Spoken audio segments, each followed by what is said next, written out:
छतु तरकारी बा छतु मसला एमिति बनातु जे कहीं भी देखु देखु खावाई इच्छा करेंगे। अति कम समय रे एकदम होटेल रेस्टोरेंट भाया छतु तरकारी आज आम बनइबा से पुणी बिना दही काजू चार मगजरे। एठी आपण माने छतु तरकारी कलर टेक्सचर देखिक जानीपे जे केते डेलीशियस बनी थी। गोटे थर छतु को यही उपाय जब आपण मैंने बनई ने ना जिते बड़े भी घर को आप छतु आणवे यही बनवाई इच्छा करेंगे। आउ यही छतु मसला आगे नॉनवेज भी आपन को फिका लगे।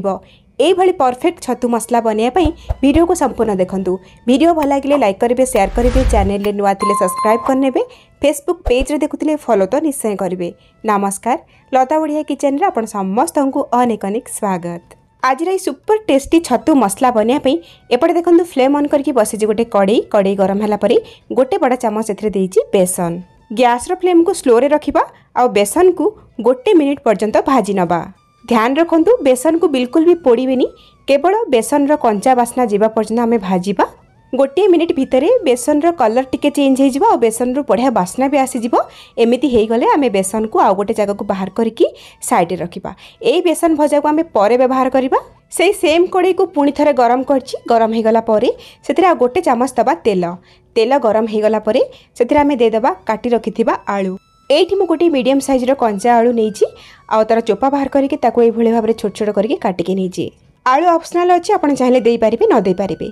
एबे आमे आलू रे 2-3 पिंच लूण दे दबा, ता सहित 2-3 पिंच आमे हळदी गुंड दे दबा आ गैस रो फ्लेम को लो टू मीडियम रे रखिकी आलू को लाल लाल कलर हैला पर्यंत भाजी नबा।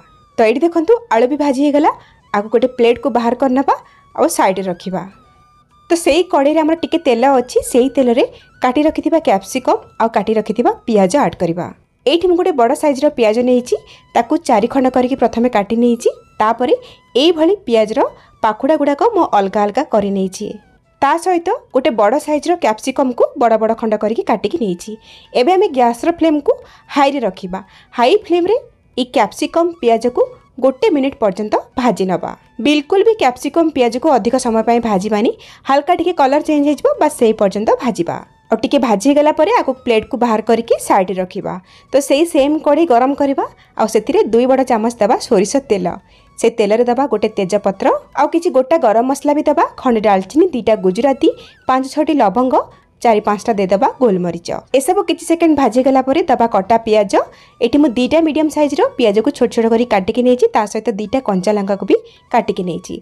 फ्लेम को रखिबा लो टू मीडियम रे आ पियाज को लाल कलर हैला पर्यंत भाजीबा। आ एपटे पियाज भाजी हैला भितरे आमे सेपटे अलगा सब प्रिपरेशन करि नबा। तो एठी देखंतु मु नेछि 500 ग्राम रो पाळ छतु, आपण माने कम अधिया करके नै परिबे। आ गोटे कथा हला छतु को देखिकी आपण माने मसला कम अधिया करके नेबे। एठी छतु को भल भाव प्रथमे बाछि नबा, तापरे काटिकी भल भाव हलदी पानी रे धोई नबा। एठी देखंतु मु कढ़ वाला छतु नेइछि आ सेति पई मु कोन करछि प्राय छतु को गोटा ही रखिछि। छोट छोट जेतु अछि आ जोडा बड़ छतु टिके थिला ताको मु एई भली 2 खंड करिकि काटि नेइछि। ए रेसिपी पई आपण माने छतु को अति छोट छोट करिकि काटिबेनी, टिके बड़ बड़ खंड करिकि काटिया पई चेष्टा करिवे। आ गोटे कथा हला छतु को धोई सरला परे गोटे जाली को रखिबे, जदरा कि छतुर जे एक्सेस पानी बाहरी जिवो। छतु एई भली सुखिला रहिबा दरकार। एबे हमें छतु को मैरिनेट करबा। सेति पई मु आधा चामच रो लूण देइछि, ता सहित आधा चामच रो देइछि हळदी गुंड। तो मसला रे भी लूण हळदी पकेबा देखिकी पकेबे। आधा छोट चामच देइछि लंका गुंड, ता सहित आधा छोट चामच देइछि गरम मसला। आउ छतु मसला रे भल फ्लेवर आनिया पई आमे दबा गोटे छोट चामच कसूरी मेथी। कसूरी मेथी को टिके भाजी की गुंड करके नै जिवे, बढ़िया बास्ना आसीबो। ता सहित पूर्वरु भाजी रखिथिबा बेसन को एठी दे दबा। ध्यान रखंतु अधिका बेसन पकेबेनी, आधा किलो छतु पई गोटे बड़ चामच बेसन ठीक रहइबो। आउ दे दबा गोटे चामच अदा रसुण छेचा। आउ एठी गोटे छोट चामच दे दबा सोरिष तेल। एबे आमे ए सब जिंस को हाथ रे गोळै नबा। पानी रा बिल्कुल भी यूज करिवेनी, जेहेतु छतु धोइला पर सेतरे हल्का हल्का पानी भी रही जाय थाए। सेही पानी रे हमर सब जिंस भल भाबरे गोळै हि जिवो। सब बेले आपण माने छतु को भाजी के तापर तरकारी बा मसला करंती। थरे एई ऊपर छतु मसला बनांतु, देखिबे अधिक स्वादिष्ट लागिवो। तो एठी मु गोळै नेइछि। एबे कोन करिबा आको हमें कवर करके 10 रु 15 मिनिट पई छाडी दबा। आउ एपटे देखंतु आमर पियाज भी बढ़िया कलर होइके भाजी हो जाइए। ए स्टेज रे आमे कोन करिबा गोटे बड़ा चामच अदा रसुण बटा दे दबा। आपण माने अदा रसुण को छेचिकी भी एठी दे पारिबे।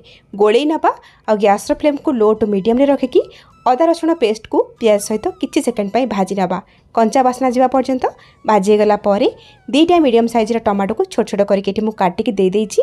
एबे हम एथिरे देदेबा स्वाद अनुसार लुण छतु को मैरिनेशन कला बेले लुण पकईले हलदी पकईले देखिकी पकेबे आउ 1/4 टीस्पून हलदी गुंड दे देइछि गोटे छोट चामच देइछि काश्मीर रेड चिली भल कलर आसीबो राग न थाए गोटे छोट चामच धनिया गुंड गोटे छोट चामच देदेबा एठी जीरा गुंड आउ एबे कोन करबा एथिरे गोटे छोट गिना पानी देदेबा जोथि पई कि सब गुंड मसला भल भाबरे गोळी हे जिवो। सब मसला को भल भाबरे गोळै नबा तापरे गैस रो फ्लेम को लो टू मीडियम करिकी आको घोड़े घोड़े 5 ରୁ 6 मिनिट पर्यंत कसी नबा। मझे मझे कभर काढ़ी मसला को टिके गोलौथिबे नले तळु लागि जाई पारे। तो एडी देखंतु 5-6 मिनिट परे तेल भी चारि साइड रु छाड़ी आसलानी मसला एटी बढ़िया भाबरे कसी हे जाईची कलर भी बहुत बढ़िया आसी। ए स्टेज रे हमें भाजी रखिथिबा आलू को देदेबा आ गैस रो फ्लेम को एकदम लो करिकी आलू को मसला सहित 1 ରୁ 2 मिनिट पई भलरे कसी नबा। जेते बेले हमर मसला आउ टिके कसी हे जिवो आमे जो आगरु मैरिनेशन करके रखिथिले हमर छतु ताको ए स्टेज रे ऐड करबा। 10-15 मिनिट रे छतुर भी हल्का हल्का पानी बाहरी आसी। एबे कोन करबा हमें गैस रो फ्लेम को हाई कर देबा। जदि लो करबा छतुर एक्सेस पानी बाहरी जिवो और छतु भलरे भाजी हे परिबनी बा कसी हे परिबनी। सेति पई हाई फ्लेम रे आमे कोन करबा छतु को मसला सहित 3 ରୁ 4 मिनिट पर्यंत कसी नबा बा भाजी नबा।